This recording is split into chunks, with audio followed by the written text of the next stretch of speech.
मेरी तो इतनी सामर्थ्य नहीं है एक सामान्य आस्तिक होने के कारण, एक सामान्य धर्म के प्रति उन्मुख व्यक्ति होने के कारण कि मैं पूज्यपाद शंकराचार्य जी के विषय में कोई टिप्पणी करूं। शासन को संवेदनशीलता से काम करना चाहिए।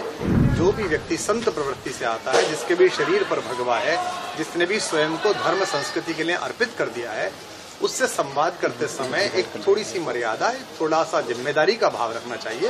और मैं पूज्यपाद शंकराचार्य जी भगवान से भी प्रार्थना करूंगा कि उनका सात्विक क्रोध वे उसे त्यागें और सब पर कृपा बरसाएं। कुमार जी, यूपी में आप हैं, यूपी से आप आते हैं। शंकराचार्य जी को लेकर के एक अलग तरह का विवाद चल रहा है, एक अलग तरह का मैसेज देने का प्रयास किया जा रहा है। क्या कहेंगे?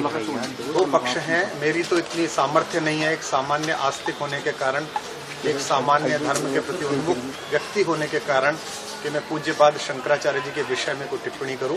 दो अनुरोध मुझे करने हैं। प्रशासन को संवेदनशीलता से काम करना चाहिए। जो भी व्यक्ति संत प्रवृत्ति से आता है, जिसके भी शरीर पर भगवा है, जिसने भी स्वयं को धर्म संस्कृति के लिए अर्पित कर दिया है, उससे संवाद करते समय एक थोड़ी सी मर्यादा, थोड़ा सा जिम्मेदारी का भाव रखना चाहिए।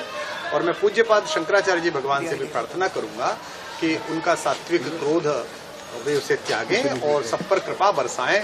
उनकी परंपरा के कारण ही धर्म का, दर्शन का, संस्कृति का मान बढ़ा है।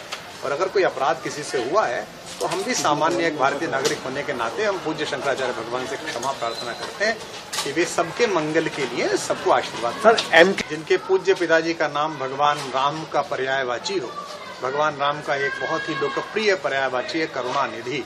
उनके पुत्र अगर भगवान राम की भाषा के विषय में ऐसी बात करते हैं तो ये बड़ा क्षोभ का कारण भी है और दुख का कारण भी है। तमिल अद्भुत भाषा है। तमिल संस्कृत की परंपरा से आई हुई एक बहुत ही समृद्ध भाषा है।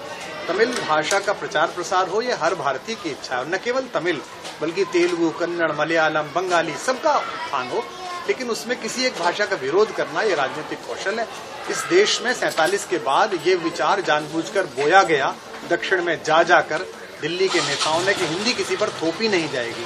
ऐसा नहीं है। मैं हिंदी के लोगों से भी प्रार्थना करता हूं कि वे सुब्रमण्यम भारती को पढ़ें, तिरुवल्लुर को पढ़ें। ये सब ऐसे हमारे जो दक्षिण भारतीय भाषाओं के बड़े विद्वान हैं उनको पढ़ें। और आशा करता हूं कि भगवान उनको सब बुद्धि देंगे। उनके दादाजी का नाम जिन पर है वे राम, और वे भाषाओं के विरोध की प्रवृत्ति त्याग देंगे।